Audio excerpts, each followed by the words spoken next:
What's bullshit but people still haven't caught on yet? Manufactured outrage. Media reports some fake/exaggerated story about some insane thing that's happening that nobody in their right mind would think is okay. They call it a trend and act like it's a widespread phenomenon. Everyone reacts to this story with outrage. Now the outrage against this thing, that isn't even a thing in the first place, has become the story. The media reports on total non-stories that involve like one person and manufactures them as these divisive hot button issues. Another example that comes to mind is, when I was a teenager, suddenly there was this huge outcry about teenagers holding pill parties, where they would take random medication from their parents' medicine cabinets, mix them up in a bowl, and take them without knowing what they were. For the life of me, even though this was being talked about constantly back then, I can't recall anyone being able to find a single verified example of this ever happening, let alone it being this dangerous generational trend. Work with a guy who I had an interesting conversation about that.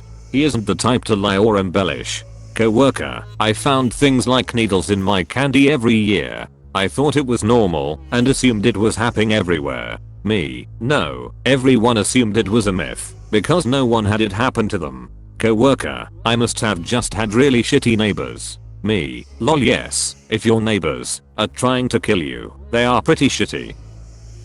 When I was little, 15 years ago, I was always warned to check candy given before I ate it in case of razors.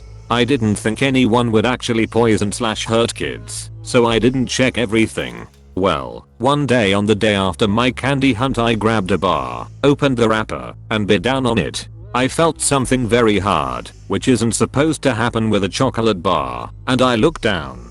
To my horror there were tiny pebbles stuffed into the candy bar. Someone, I still don't know who, wanted little kids to break their teeth. Since then I've made a habit of always breaking any candy in two before eating it, to make sure it's not tempered with. Edit. To clarify, this happened in the Netherlands on St. Martin, not Halloween. But the principle of the holiday is kinda the same. Little kids go door to door and collect candy from strangers. This didn't make the news, because I didn't tell anyone. My little kid logic convinced me that, if I told anyone about the rocks, my mom would never let me collect candy again.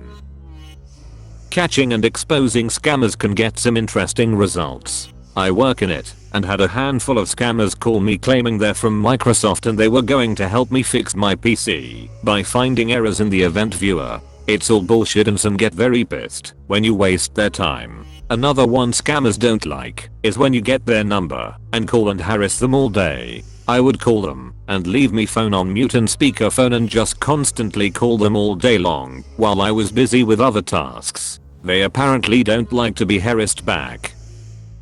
Cold/flu remedies. Just last week a coworker suggested the old cut onions on feet trick. What I don't doubt is that those people who really believe this experience some lessening of symptoms. However, it's not from the power of onions but belief. Placebo effect can be genuinely effective. Spend 40 years with muscle slowly atrophying. Pack on 140 extra pounds of fat. Completely neglect your physical health and no exercise. Yep, all that will be solved with some apple cider vinegar or magic berry flogged by a man in doctor's costume on daytime TV. Edit. Woke up to see the score on my comment and I'm floored. So I figured I should add some value and show my personal transformation since May of this year. I once saw a meme that went something like, if your hamster is fat, you make him eat less and run on the wheel more. If your dog is fat, you make him eat less and you make him walk more. If your cat is fat, you make him eat less and go outside more. If you're fat, you take some smoothies and some special magic tea that is guaranteed to make you fit in 2 weeks. Some apps on the Play Store still have bots reviewing them, and some people still fall for it. Edit. 0.10k upvotes. Wow. I'll fall for it, boys. Okay, seriously, wow. Thanks. Thanks a lot guys. Thanks a lot girls. Now in my head to fridge.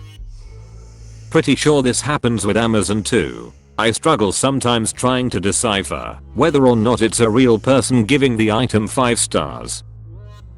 There's a bunch of Facebook groups where you can join and receive free/heavily discounted stuff from Amazon in exchange for reviews. You're supposed to put in your review, "I received this item for free in exchange for my honest review." I was in a group for sex toys once. No one ever leaves reviews for those.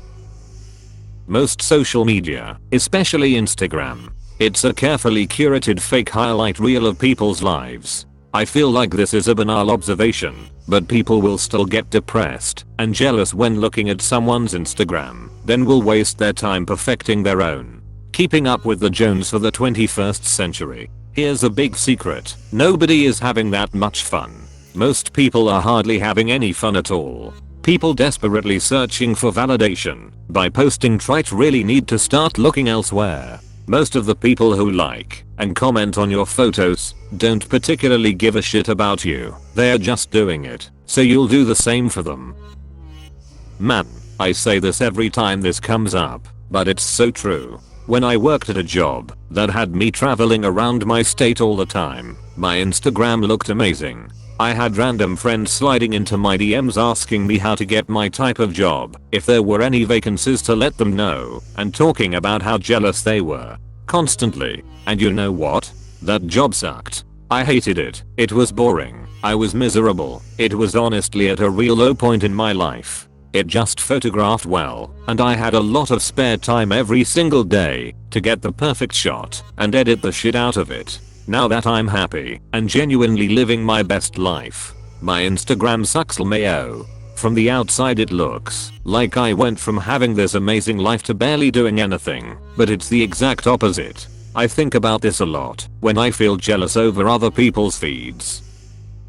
This is a great point. The happier I'm, the deader my Instagram is. I found myself really beginning to hate seeing other people's face for the millionth time. Instagram is just a jealousy/lust machine, and it's kinda sad to see how much personal validation people draw from it. Even I do it. When I post something, I'm always checking to see how it's doing. It sucks you in. I turned off all notifications for social media and Tinder now. I'm becoming more and more convinced that it's a major contributing factor to the culture of depression and loneliness we have, even though as a species we are more connected than ever.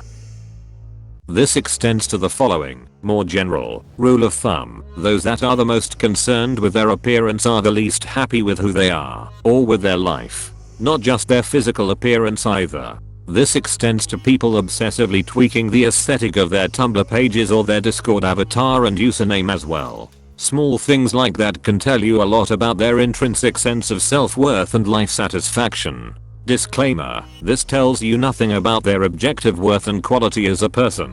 It only informs you about how they view themselves, expressed by the amount of work they put into maintaining an image for the benefit of others. Disclaimer #2. This does not apply to people who dress nicely and apply makeup and style their hair, but afterwards don't go to any special lengths to make sure they're seen by others. Making yourself look good exclusively for your own benefit when you look into the mirror is perfectly healthy behavior.